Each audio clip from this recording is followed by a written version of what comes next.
Hey guys, let's do Read Aloud for May 26th, day 71.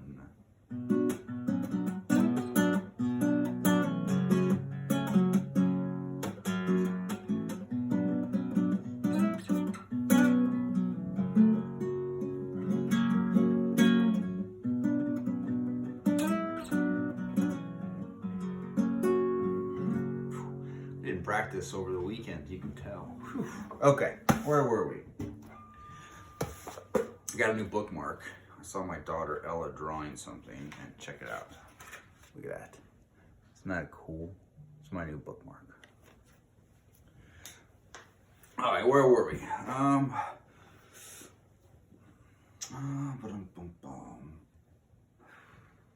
But when he grew up, the name turned out to be an apt one. He was enormous with a huge broad head and a large full mouth full of curving fangs, needle sharp. He had 7 claws on each foot and a thick furry tail which lashed angrily from side to side. In color he was orange and white with glaring yellow eyes, and when he leaped to kill he gave a high strangled scream that froze his victims where they stood. But Miss Frisbee preferred not to think about that. Instead, as she came out of the woods from Mr. Age's house and reached the farmyard fence, she thought about Timothy. She thought of how his eyes shone with merriment when he made up small jokes, which he did frequently, and how invariably kind he was to his small, scatterbrained sister Cynthia. The other children sometimes laughed at her when she made mistakes or grew impatient with her because she was forever losing things, but Timothy never did. Instead, he would help her find them, and when Cynthia herself had been sick in bed with a cold, he had sat by her side for hours and entertained her with stories. He made these up out of his head, and he seemed to have a bottomless supply of them. We already read this part. Taking a firm grip on her packet of medicine, Miss Frisbee went under the fence and set out toward the farmyard. The first stretch was a long pasture. The barn itself, square and red and big, rose in the distance to her right. To her left, farther off, were the chicken houses. When at length she came abreast of the yard, she saw the barn. She saw the cattle wire fence that marked the other end of the pasture, and as she approached it, she was startled by a sudden outburst of noise. She thought at first it was a hen, strayed from the chicken yard, caught by a fox. She looked down at the fence and saw that it was no hen at all, but a young crow, flapping on the grass, acting most odd. As she watched, he fluttered to the top wire of the fence, where he perched nervously for a moment, then spread his wings, flapped hard, and took off.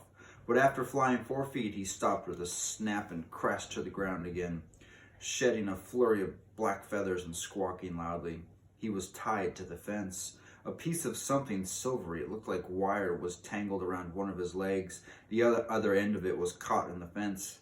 Miss Frisbee walked closer, and then she could see it was not wire after all, but a length of silver-colored string, probably left over from a Christmas package. The crow was sitting on the fence, pecking ineffectively at the string with its bill, cawing softly to himself for a miserable sound. After a moment, he spread his wings, and she could see he was going to try and fly again. "Wait," said Miss Frisbee, and the crow looked down and saw her in the grass. "Why should I wait? Can't you see I'm caught? I've got to get loose." "But if you make so much noise again, the cat is sure to hear, if he hasn't heard already."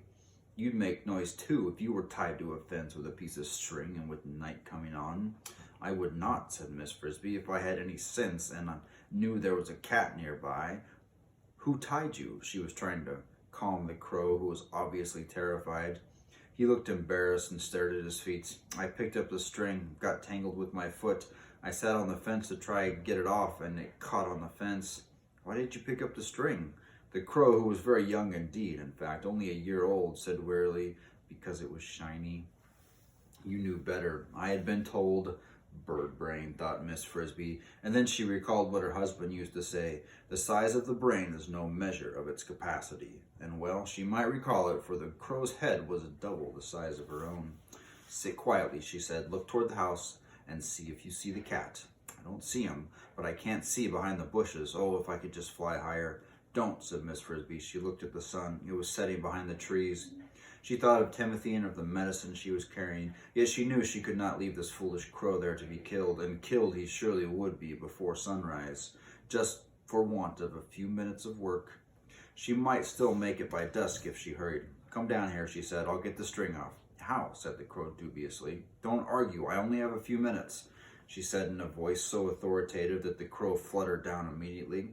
But if the cat comes, he said, if the cat comes, he'll knock you off the fence with one jump and catch you with the next.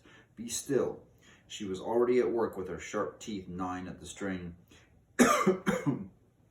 It was twined and twisted and twined again around his right ankle, and she saw she would have to cut through it 3 times to get it off. I gotta get a drink.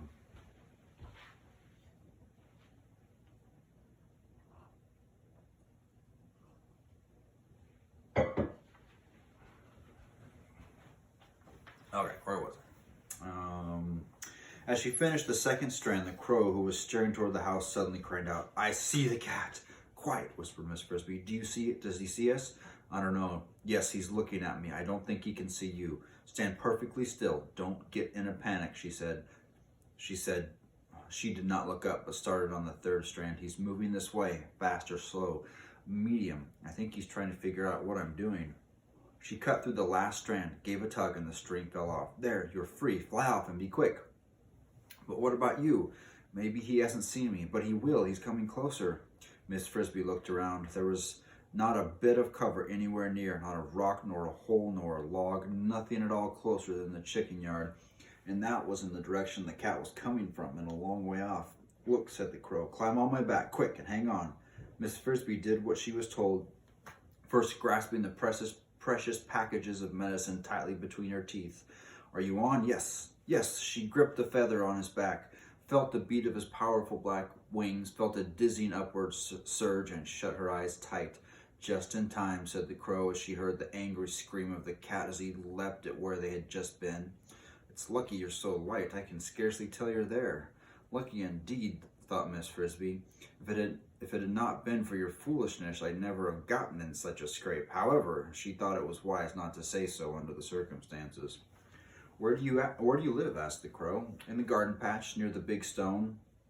"I'll drop you off there," he banked alarmingly, and for a moment Miss Frisbee thought he meant it literally. But a few seconds later, so fast does the crow fly, they were gliding to earth a yard from her front door. "Thank you very much," said Miss Frisbee, hopping to the ground. "It's I who should be thanking you," said the crow. "You saved my life, and you mine." "Ah, but that's not quite even. Yours wouldn't have been risked if it had not been for me and my piece of string." And since this was just what she was thinking, Miss Frisbee did not argue. "We all help one another against the cat," she said. "True. Just the same, I am in debt to you. If the time ever comes when I can help you, I hope you will ask me. My name is Jeremy. Mention it to any crow you see in these woods, and he will find me." "Thank you," said Miss Frisbee. "I will remember." Jeremy flew away to the woods, and she entered her house, taking the 3 doses of medicine with her. Mr. Fitzgibbon's Plow. It's the next chapter. When Miss Frisbee went into her house, she found Timothy asleep and the other children waiting, frightened, sad, and subdued. "He went to sleep right after you left," Teresa said.